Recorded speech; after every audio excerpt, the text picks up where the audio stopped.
السلام علیکم ورحمۃ اللہ وبرکاتہ۔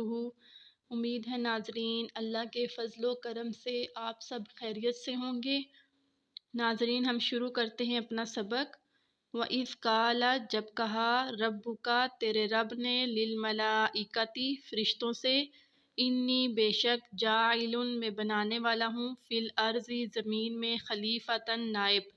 قالوا تو وہ کہنے لگے اتجعلُ کیا آپ بناتے ہیں فیہا اس میں من یفسد جو فساد کرے فیہا اس میں ویسفک الدماء اور خون بہائے ونحن اور ہم نسبح تسبیح بیان کرتے ہیں بحمدک تیرے نام کی ونقدس اور پاکی بیان کرتے ہیں لکا تیری۔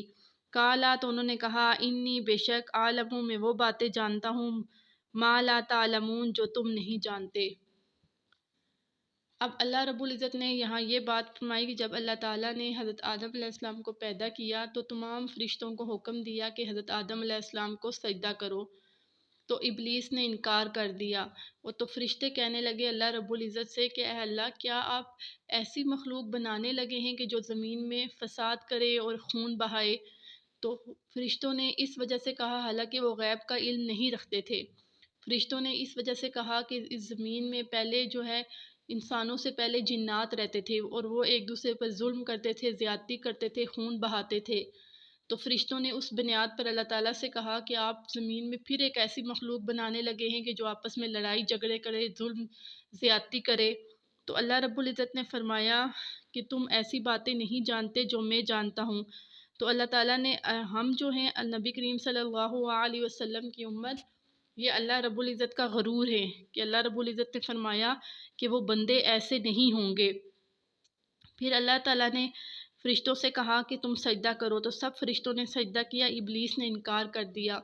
ابلیس جو تھا وہ فرشتوں میں سے نہیں تھا، وہ جنات میں سے تھا اور وہ نیک جن تھا، تو وہ فرشتوں کی مجلس میں آیا جایا کرتا تھا، بیٹھتا تھا۔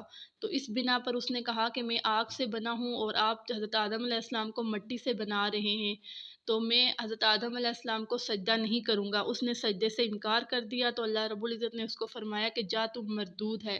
مردود سے مطلب یہ ہے کہ تو دنیا میں ذلیل و خوار ہوگا۔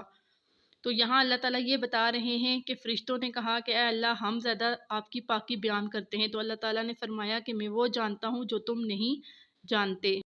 وَعَلَّمَ آدَمَ الْأَسْمَاءَ پھر سکھائے آدم کو نام کلھا تمام کے تمام، ثم عرضہم پھر ان کو پیش کیا علی الملائکۃ فرشتوں سے، فقال پس کہا انبئونی مجھے بتاؤ باسماء نام ہؤلاء ان سب کے، ان کنتم صادقین اگر تم سچے ہو۔ تو یہاں پر بھی اللہ رب العزت نے حضرت آدم علیہ السلام کو دنیا کی تمام چیزوں کے نام سکھائے، پھر فرمایا کہ ان کے نام بتاؤ، حضرت آدم علیہ السلام نے نام بتائے۔ پھر فرشتوں سے فرمایا کہ تم ان سب کے نام بتاؤ، تو فرشتوں نے کہا ہے اللہ ہم غیب نہیں جانتے مگر جو تو ہمیں سکھا دے۔ تو اب یہاں سے یہ معلوم ہوتا ہے کہ فرشتے غیب کی خبریں نہیں جانتے تھے مگر جو اللہ تعالیٰ خود ان کو بتاتے تھے۔ تو فرشتوں نے اللہ تعالیٰ سے کہا کہ اللہ ہم کچھ بھی نہیں جانتے۔ تو ناظرین ہمارا یہ درس ختم ہوا، اگلے درس میں پھر ملیں گے۔ اللہ تعالیٰ اس کو ہماری عملی زندگی میں داخل فرمائے اور اس کو سمجھ کے پڑھنے والا بنائے، آمین۔ تمت بالخیر، اللہ حافظ۔